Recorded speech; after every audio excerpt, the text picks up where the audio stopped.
بسم اللہ الرحمن الرحیم۔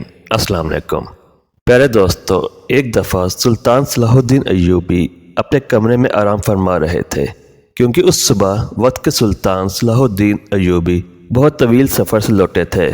چند لمحوں کے بعد ایک سپاہی آپ کے کمرے کے دروازے پر آیا اور اندر آنے کی اجازت چاہی۔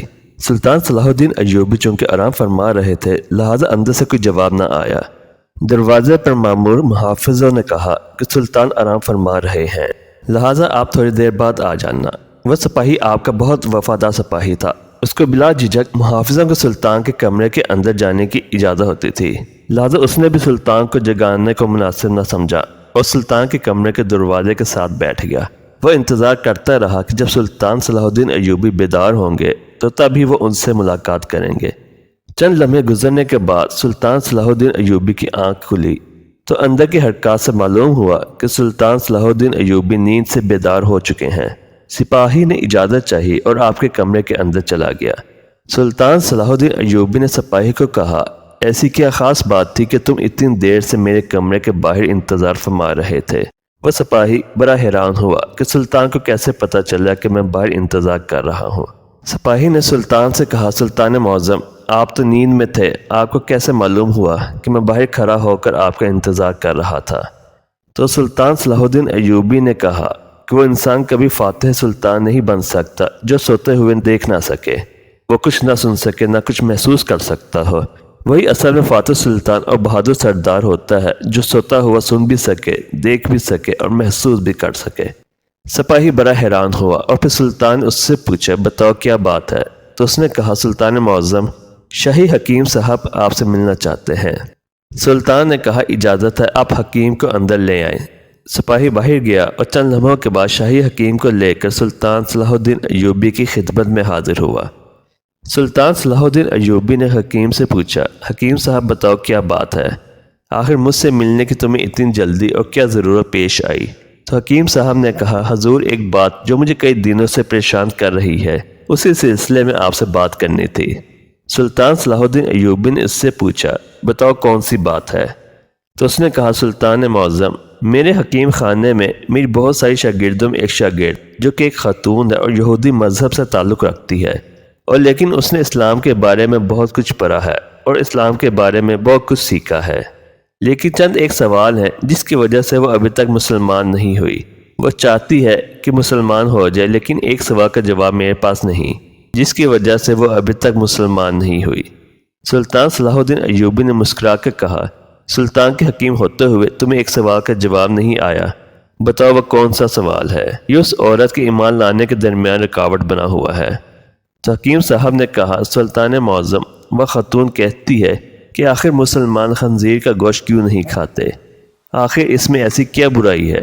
اس خنزیر کا گوشت کھانے کا ایسا کیا نقصان ہے جس کی وجہ سے مسلمان خنزیر کا گوشت نہیں کھاتے بلکہ اس سے سخت نفرت کرتے ہیں؟ اور یہ بھی وہ کہتی ہے کہ ہمارے گاؤں میں تو سارے لوگ اکثر خنزیر کا گوشت کھاتے ہیں، ہم اپنے قبیلے میں خنزیر پالتے ہیں اور جوان ہونے پر اس کو کاٹ کر کھاتے ہیں، اور وہ جب سے میرے پاس سبق لینا شروع ہوئی وہ بھی اپنے گھر والوں کے ساتھ خنزیر کا گوشت کھاتی ہے، کیونکہ یہاں تو اسے خنزیر کا گوشت میسر نہیں، لیکن میرے پاس اس کے سوال کا جواب نہیں کیونکہ میں اس کے بارے میں نہیں جانتا۔ کیا آپ اس سوال کا جواب دیں گے تو آپ کی وجہ سے یہ غیر مسلم مسلمان ہو جائے گی۔ یہ سن کر سلطان صلاح الدین ایوبی نے کہا کہ کل تم اس خاتون کے لیے میرے دربار میں حاضر ہو جانا۔ سلطان صلاح الدین ایوبی جب صبح دربار میں پہنچے تو حکیم صاحب اس خاتون کو لے کر دربار میں حاضر ہوا اور سلطان صلاح الدین ایوبی سے فرمایا، سلطان معظم، یہ ہے وہ خاتون جو میری شاگرد ہے۔ یہ دیکھ کر سلطان نے اس عورت کو کہا، بتاؤ خاتون، تمہارا کیا سوال ہے؟ تو اس عورت نے کہا، سلطان معظم، میں نے اسلام کے بارے میں بہت کچھ پڑھا، بہت کچھ سیکھا، اور حتیٰ کہ میں اس جگہ پر آ کھڑی ہو گئی ہوں کہ میں اسلام کو قبول کر لوں، لیکن ایک بات ہے جو مجھے اسلام قبول کرنے سے روک رہی ہے، اور وہ یہ بات ہے کہ اسلام خنزیر کا گوشت کھانے سے کیوں منع کرتا ہے، حتیٰ کہ یہ تو ہماری سب سے پسندیدہ خوراک ہے۔ میں نے ہر جگہ دیکھا کہ اسلام نے جس چیز کے بارے میں منع کیا وہاں اس کی دلیل ملی، لیکن اس خنزیر کے گوشت کے بارے میں مجھے ابھی تک کوئی مضبوط دلیل نہیں ملی۔ میں نے بائبل کو پڑھا تو وہاں بائبل میں بھی خنزیر کا گوشت کھانے سے منع نہیں کیا گیا، لیکن آخر اسلام کیوں منع کرتا ہے؟ کہ آخر اس گوشت میں ایسی کیا خرابی ہے کہ اسلام اس کو کھانے سے منع کرتا ہے؟ یہ یہودیوں کی تو سب سے پسندیدہ خوراک ہے۔ یہ سن کر سلطان صلاح الدین ایوبی نے کہا کہ اللہ تبارک و تعالیٰ نے قرآن پاک میں 3 جگہ پر خنزیر کا گوشت کھانے سے منع فرمایا۔ پھر آپ نے ان آیات کا بھی ذکر کیا۔ پھر سلطان صلاح الدین ایوبی نے اپنے ایک مشیر کو کہا کہ وہ بائبل کی کتاب میرے پاس لے آؤ جو اپنی اصلی حالت میں موجود ہے۔ جب بائبل کی کتاب آپ کے سامنے پیش ہوئی تو آپ نے وہی جگہ تلاش کر کے دی جہاں لکھا ہوا تھا کہ خنزیر کا گوشت کھانا منع ہے۔ پھر خاتون نے کہا کہ یہ کیا بات ہوئی، جو میرے پاس کتاب ہے اس میں تو واضح لکھا ہوا ہے کہ خنزیر کا گوشت کھانا منع نہیں۔ تو سلطان صلاح الدین ایوبی نے کہا کہ مجھے ترس آتا ہے تمہارے ان لکھاریوں پر جو اپنی عیاشیوں کے لیے اس پاک کتاب کو اپنے لفظوں سے بالکل تبدیل کر رہے ہیں۔ تمہارے پاس جو بائبل ہے وہ اپنی اصلی حالت میں موجود نہیں، یہ تمہارے اپنے لکھاریوں کی لکھی ہوئی کتاب ہے۔ پھر سلطان صلاح الدین ایوبی نے فرمایا کہ یہ تو میں نے کتاب اس سے ثابت کیا کہ خنزیر کا گوشت کھانا منع ہے، پھر اب میں تمہیں سائنسی لحاظ سے معلوم کر کے دوں گا۔ پھر سلطان صلاح الدین ایوبی نے اس خاتون کو حکم دیا کہ خنزیر کا گوشت پکا کے کل صبح میرے دربار میں لے آنا۔ وہ خاتون سلطان کے سپاہیوں کے ساتھ جنگل میں گئی، ایک سور کا شکار کیا اور اگلی صبح اس کو پکا کر سلطان صلاح الدین ایوبی کے سامنے لے آئی۔ سلطان نے اس گوشت کو کراہت سے دیکھتے ہوئے اس خاتون کو کہا کہ اب اس پکے ہوئے گوشت میں ایک بوٹی کو چھری کے ساتھ 2 حصے کرو۔ جب خاتون خنزیر کی بوٹی کے 2 حصے کیے تو اس کے درمیان میں سے گوشت کچا تھا۔ سلطان نے کہا اے خاتون، کیا تم نے اس گوشت کو اچھی طرح نہیں پکایا؟ تو اس خاتون نے کہا نہیں سلطان معظم، میں نے اس کو بہت اچھی طرح سے پکایا ہے۔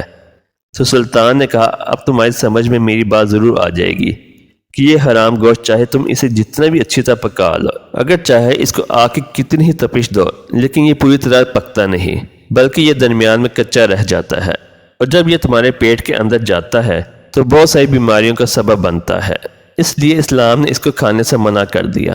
آپ خود ایک حکیم ہیں، آپ خود دیکھیں جو چیز کچی آپ کے پیٹ کے اندر چلی جائے تو وہ جا کر کتنی خرابیاں پیدا کر سکتی ہے۔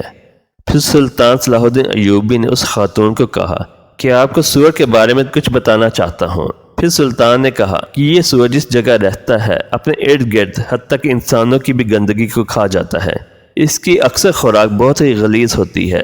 بات یہ ہے کہ یہ سور واحد بے شرم جانور ہے کہ جب اس کی مادہ یعنی اس کی بیوی کے ساتھ جب کہ دوسرا سور جنسی تعلق قائم کرتا ہے تو یہ خوش ہوتا ہے اور فخر محسوس کرتا ہے۔ یہ واحد جانور ہے جس میں اتنی زیادہ بے شرمی بھری ہوئی ہے۔ آپ خود دیکھیں کہ ایسے جانور کا جب آپ گوشت کھائیں گے جس کی بنیاد غلاظت سے بھری ہوئی ہے تو وہ تمہیں کیا فائدہ دے گا؟ یہ بات سن کر وہ خاتون سلطان صلاح الدین ایوبی کے سامنے جھک گئی اور کہا کہ سلطان معظم آپ مجھے اپنی ہی زبان سے کلمہ پڑھائیں۔ سلطان صلاح الدین ایوبی نے اس عورت کا کلمہ پڑھایا اور تمام دربار اللہ اکبر کے نعروں سے بلند ہو گیا۔ پیارے دوستو، امید کرتا ہوں آپ کو یہ ویڈیو پسند آئی ہوگی۔ اگر آپ اس چینل پر نئے ہیں تو چینل کو سبسکرائب کر دیں اور بیل آئیکن کو پریس کر دیں۔